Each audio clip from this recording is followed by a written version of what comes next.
你知道误伤了国家一级保护动物会有哪些后果吗？你知道除了大熊猫，我们国家还有哪些跟熊猫一样珍贵的一级保护动物吗？相信前些年的大学生掏鸟窝被判10年的事件，很多人都历历在目。之所以会受到这么严重的处罚，是因为这名大学生掏的鸟正是国家的2级保护动物雁隼。毫无疑问，既然2级保护动物都这么严重，那么伤害1级保护动物肯定会更加严重。本期视频，黑土就带各位领导一起认识一下生活在我们国家的10种1级1等重点保护动物，遇到它们请千万不要伤害，因为误伤一只最少10年起步。大家好，我是黑土，喜欢这类视频的领导，劳烦您帮忙点个赞支持一下，谢谢。第10个，金丝猴。眼前的这个可爱的猴子就是金丝猴，它与大熊猫一样，都是我们国家的1级1等重点保护动物。金丝猴共有5种，不同物种间特征也会有所差异。我们最常见的金丝猴名为川金丝猴，它是金丝猴中颜值最高的一种，也是《西游记》中美猴王的原型。这种猴子仅生活在我们国家的四川、甘肃、陕西和湖北等地。除了动物园中的金丝猴，其实在野外还生活着大约15000多只野生的金丝猴。野生金丝猴通常都栖在海拔超过1500米的山地森林中，与大多数的猴子一样，它们也是群居动物，一群的数量最多可以达到几百只在一起活动。在野外，它们主要以各种植物以及昆虫为食。在我们国家，除了最常见的川金丝猴，还有滇金丝猴、黔金丝猴和怒江金丝猴。这几种金丝猴的外观与川金丝猴都有明显的差异，外貌看上去相对没有川金丝猴那么漂亮，但它们与川金丝猴一样，都是国家的1级重点保护动物。所以无论在动物园还是在野外，如果遇到金丝猴，请千万不要盲目的投喂，因为一旦失手伤害了它们，可能会唱10年以上的铁窗泪。第9个，花豹。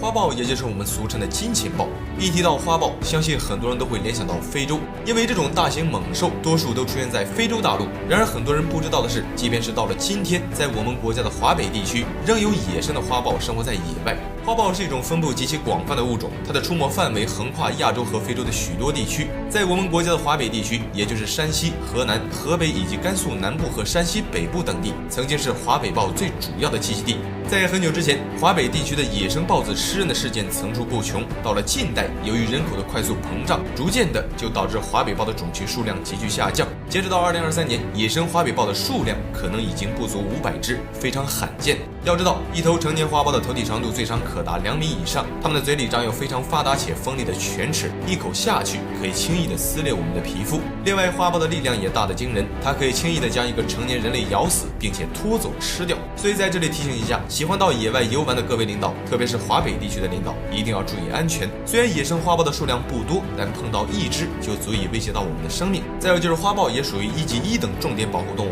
它的保护等级与大熊猫是一样的。第8个，雪豹。你如果在高原地区听到这个叫声，请一定要保持警惕，因为这种声音并不是什么小猫小狗，而是被誉为雪山之王的顶级杀手雪豹。雪豹是一种生活在青藏高原的大型猫科动物，它长有灰白色的皮毛，身上的黑色斑点可以使其将自己的身体与周围的环境融为一体，让人很难发觉，隐蔽性很强。雪豹是一种非常凶猛的猫科动物，它们是高原生态系统的顶级捕食者，可以在各种极端危险的环境下捕杀猎物。在野外，它主要以岩羊、山羊以及各种啮齿类动物为食。当食物缺乏时，它们也会下山捕杀人类饲养的家畜。与大多数的猫科动物一样，雪豹的犬齿和爪子也非常锋利，一口下去可以轻易的撕裂猎物的皮肉。对于人类而言，雪豹与狮子、老虎一样，也是一种非常危险的猛兽。当然了，这要取决于对于什么人来说。雪豹面对那些手持真理武器的人来说，就是待宰的羔羊了。据国际自然保护联盟估计，截止到2016年，全世界的雪豹数量只有8000只左右，其中成年的雪豹连一半都不到，其中60%都分布在我们国家。导致它们数量变少的主要原因就是非法偷猎。早些年，一些不法分子为了私利而大量的猎杀雪豹，从而导致雪豹的数量急剧下降。为了保护雪豹，国际社会都采取了一系列的措施。在我们国家，雪豹的保护等级也与大熊猫一样，都是1级1等重点保护物种，任何人不得杀害、贩卖、运输以及收藏。第7个，虎。如果野生的老虎全部灭绝，将会有什么样的后果？你知道吗？在100多年前，全世界野生老虎的数量曾高达10万多头。在那个年代，几乎每年都会有老虎食人的事件发生，其中大多数都发生在亚洲地区。毫无疑问，老虎是杀死人类最多的一种猫科动物，也是最危险、最致命的一种野兽。老虎与其他大型猫科动物不同，世界上大多数的猫科动物通常都会远离人类，避免与人类发生冲突，而老虎却不同。据科学家研究发现，一些年老的老虎或者生病的老虎，由于丧失了捕杀天然猎物的能力，有时便会将将人类视为潜在的猎物，而人们为了保护自身不受伤害，就只能组织起来对老虎进行捕杀。久而久之，随着人们对老虎的大量捕杀，到了近代，世界上的野生老虎已经从100年前的10万多只减少到如今的几千只，也让这个曾经人人喊打的害虫变成了如今和大熊猫一样珍贵的1级保护动物。很多人这时可能不太理解人们为什么要保护这种凶猛的野兽，答案就是生态链。野外的老虎一旦灭绝，势必会影响到生态环境的平衡性。要知道，森林里只要有老虎存在，它就会捕杀其他食草动物，以及控制其他食肉动物的数量。比如说狼和豺这些野兽，一旦老虎消失，类似于狼这种群体活动的野兽就会大量繁殖，没有其他生物可以制衡它们，时间长了就会破坏食物链的平衡，从而导致一系列的后果，最终会影响到我们人类。所以为了避免这种情况发生，我们要尊重并保护各种濒危野生动物，保护它们其实就是保护我们自己。第6个，亚洲象。亚洲象是亚洲大陆体型最大的陆生哺乳动物，一头成年亚洲象的肩高最高可达3米以上，体长可达7米，体重最重可达5吨。它们主要都活动在亚洲南部的热带雨林里，通常喜欢在海拔1000米以下的河谷、河边以及一些阔叶林中游荡。据统计，在全世界范围内，野生亚洲象的数量约为5万多头，其中大多数都生活在印度以及斯里兰卡这些热带地区。当然了，在我们国家的云南南部也有野生的亚洲象，只不过数量不多。据估计，截止到2020年，生活在云南地区的亚洲象仅为300头左右，非常稀缺。导致它们数量骤减的主要原因，其实还是人类。由于大象的象牙、身体以及皮肤在很久之前能卖到很高的价钱，所以就吸引来了大批的偷猎者，对野生大象进行大批量的捕杀。久而久之，就使得它们的数量快速下降。到了2020年，国际自然保护联盟将亚洲象也列为濒危物种，在我们国家，它也属于1级1等重点保护动物。第5个，普氏野马。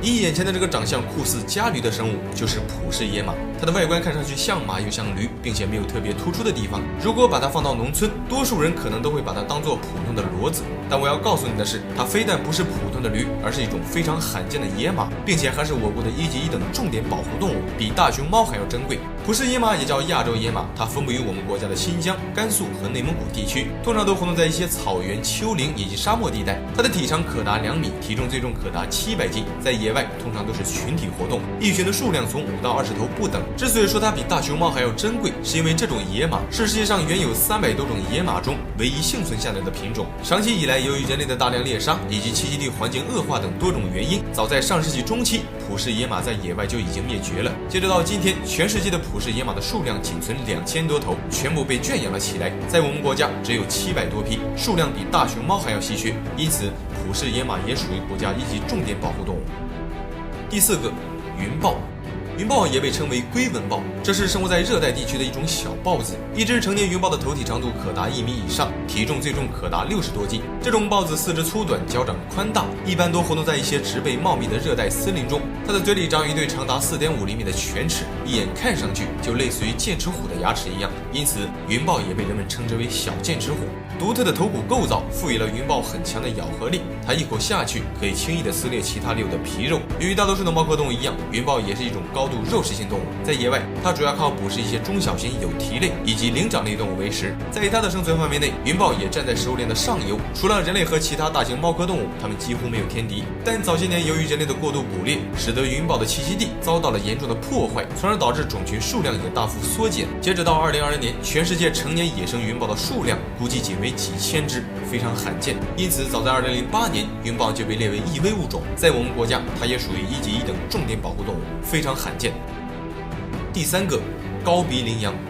高鼻羚羊也叫塞加羚羊，这种生物长有一个高高隆起的鼻子，看上去非常奇特。它的高鼻子可以过滤到寒冷的空气，从而使其更好地适应寒冷干燥的气候。这个家伙的体长约为1.5米，肩高可达80厘米，体重最重可达130斤以上。它们通常都活动在一些荒漠或者半荒漠的草原地区。雄性高鼻羚羊的头上长有2只长度约为25厘米的羊角，雌性则没有。它的羊角不仅可以用来抵御敌人，还可以用来吸引异性。然而就是这么一对羊角，却险些让自己的种群灭绝。因为在一些地方，人们认为高鼻羚羊的羊角是一种名贵的药材，因此一些偷猎者为了谋取私利，便开始对高鼻羚羊进行大规模的屠杀，目的就是为了获取它们头顶上的羊角。在很久之前，高鼻羚羊曾广泛分布于英国到西伯利亚之间的地带，数量曾高达上百万头。然而到了20世纪，由于人类的大量猎杀，导致它们的数量直接减少了95%。如今在我们国家境内的野生高鼻羚羊可能已经灭绝，现有的都属于被圈养的状态。难以想象，如果国家不出手保护这些动物，那么它们很有可能会永远的消失在这个地球上。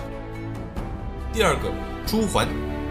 这是一种极其罕见的稀有鸟类，如今仅生活在我们国家。在上世纪80年代，由于环境的变化以及栖息地的缩小，使得朱鹮的数量急速下降。最惨的时候，全球仅剩下7只。之后，人们为了不让这个物种彻底灭绝，便成立了专门的保护机构，对朱鹮进行保护。多年来，在动物保护部门的努力下，朱鹮的数量已经从1981年的7只扩展到了如今的9000多只，其中大多数都分布在我们国家的陕西洋县。它的珍贵程度一点也不亚于大熊猫。另外，就是这种鸟的保护级别与大熊猫一样，都属于1级1等重点保护动物，打死1只将会面临非常严重的惩罚，因此人们也将其称之为牢底坐穿鸟。盼望各位领导在野外遇到时，千万不要伤害。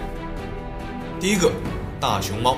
毫无疑问，大熊猫无疑是我国最具代表性的动物，它是我们国家的特有种。除了中国之外，世界上任何国家都没有这种可爱的生物。即便有些国家的动物园里有，那也是我们借给他们的。你可能很难相信，除了我们在动物园中看到的大熊猫，其实在四川的野外还生活着大约上千只野生的大熊猫。熊猫虽然很可爱，但千万不要忽略了它们是熊。通常野生的大熊猫都具有强大的力量和凶猛的本性，虽然它们并不会主动袭击人类，但如果受到惊吓时，很有可能会出于自卫的原因对我们发起攻击。因此在野外如果遇到野生的大熊猫，一定要时刻保持警惕，千万不要试图靠近或者触摸它们，因为它有足够的能力给我们带来致命的伤害。